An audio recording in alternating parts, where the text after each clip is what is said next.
Hello everyone, welcome back to our channel. Today we are going to study BPSC 103 Political Theory, Concepts and Debates, Block 3rd, Justice. This video will help you understand the next important part step by step. So our fifth question is, discuss the concept of political obligation. Political obligation refers to the duty of citizens to obey the laws and authority of the state.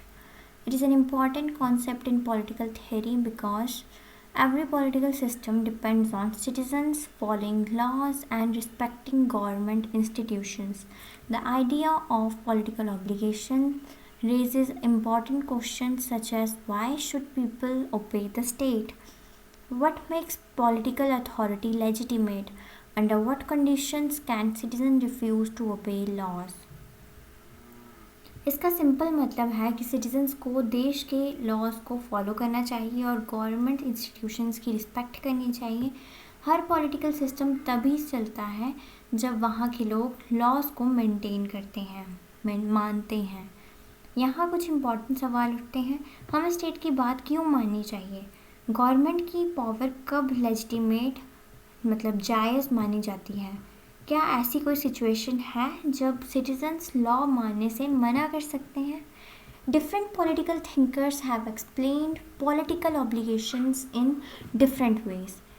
Social contract theorists such as Thomas Hobbes, John Locke, and Jean-Jacques Rousseau believed that political obligation arises from an agreement between individuals and the state. According to Hobbes, individuals surrendered their rights to a strong sovereign authority to escape the state of nature, which was full of fear and conflict. Therefore, citizens are morally bounded to obey the state for maintaining peace and security. Social contract theorist जैसे Hobbs, lock और रोसे का मानना है कि political obligation एक agreement से आता है जो लोगों और स्टेट के बीच होता है। थॉमस हॉब्स, इनके मुताबिक पुराने समय मतलब स्टेट ऑफ नेचर हर जगह डर और लड़ाई थी। इससे बचने के लिए लोगों ने अपनी सारी राइट्स एक पावरफुल लीडर को दे दी ताकि पीस और सिक्योरिटी बनी रहे। इसीलिए सिटीजन स्टेट की बात मानने के लिए बाउंड है। John Locke believed that government exists to protect natural rights such as life, liberty, and property. Citizens are obligated to obey the government only as long as it protects these rights. If the government becomes tyrannical, people have the right to resist. John Locke, इनका मानना था कि government का काम लोगों की natural rights, life, liberty और property की हिफाजत करना है। अगर गवर्नमेंट अत्याचारी हो जाए और ये राइट्स ना बचाए तो लोगों के पास रेजिस्ट मतलब विद्रोह करने का हक है। Rousseau argued that political obligation comes from the general will of the people. Citizens obey laws because they participate in creating them. इनके हिसाब से ऑब्लिगेशन मतलब जर्नल विल सबकी ऑब्लिगेशन जर्नल विल से आता है। लोग लॉज इसीलिए बनाते हैं क्योंकि उन्होंने खुद उन्हें बनाने में पार्टिसिपेट किया होता है।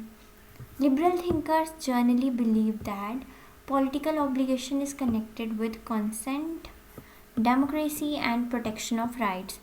Marxists, however, argue that the state mainly serves the interest of the ruling class, so political obligation in capitalist societies often supports exploitation.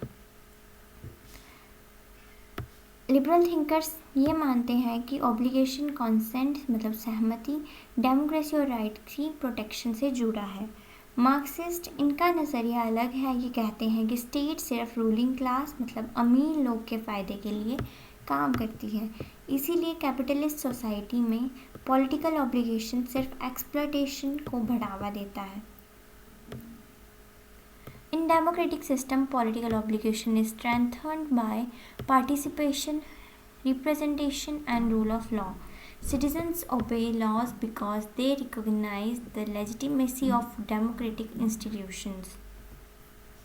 Political obligation also includes duties such as paying taxes, respecting laws, voting in elections, and protecting public property.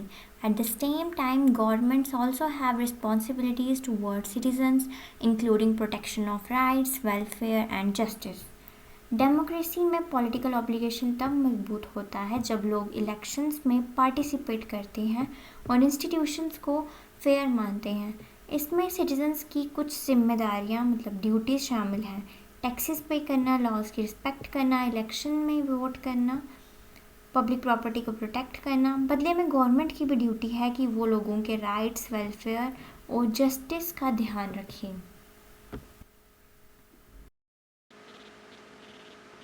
There are situations where political obligation may weaken. If a government becomes unjust, corrupt, or authoritarian, citizens may engage in civil disobedience or protests. Mahatma Gandhi's movement against British colonial rule is an important example of non-violent resistance against unjust laws. अगर कोई government unjust मतलब अन्यायी, corrupt या authoritarian मतलब तानाशाह हो जाती है तो लोगों का उससे मानने का फ़र्ज कम हो जाता है। ऐसी सिचुएशन में सिटीजन्स के पास सिविल डिसोबीडियंस या प्रोटेस्ट करने का अधिकार होता है। महात्मा गांधी का ब्रिटिश रूल में के खिलाफ नॉन वायलेंट मूवमेंट का बड़ा एक उदाहरण है, जहां उन्होंने गलत कानून को मानने से मना कर दिया था। In India, political obligation is connected with constitutional values, democracy, and citizenship duties. Fundamental duties encourage citizens to respect the constitution, national symbol, and public harmony.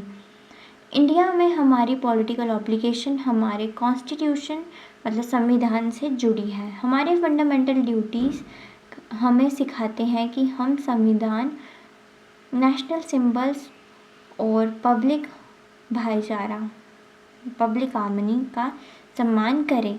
दस political obligation is essential for maintaining law, order, and stability in society. However, obedience to the state should not be blind. Citizens must balance their duties with the protection of justice, liberty, and political values.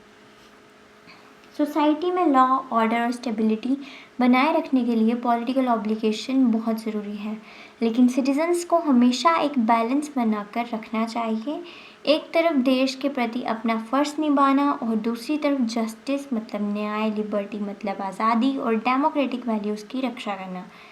सरकार के कानून में मानना ज़रूरी है ताकि देश में शांति रहे, लेकिन अगर कानून गलत हो तो पीसफुल तरीके से उसका विद्रोह करना भी एक जागरूक नागरिक की पहचान है। Thank you for watching. अगली क्लास में हम और भी इम्पोर्टेंट क्वेश्चंस करेंगे, वो भी ब्लॉक 4 के।